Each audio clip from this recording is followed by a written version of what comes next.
Hey guys, before we start the video, here we are review 2022. Here's me looking stupid in River Island, us on the way to New York, us ice skating in Central Park, us outside of a tree in New York somewhere, ice cream museum fun, in the sprinkle pool.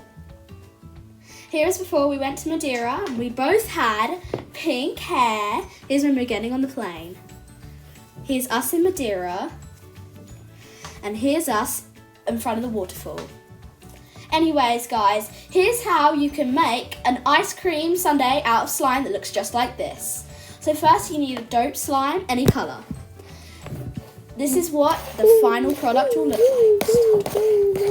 So then you need to get your ice cream scoop and start getting tiny balls out and put them into your ice cream scoop.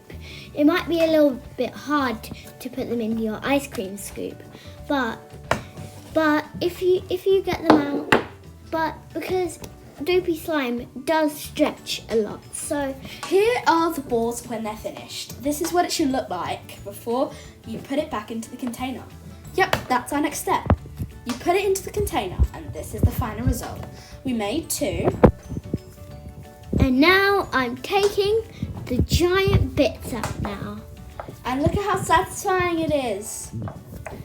Guys, I hope you enjoyed this video and I hope you all have a safe, happy and healthy 2023. Bye guys, thanks for watching.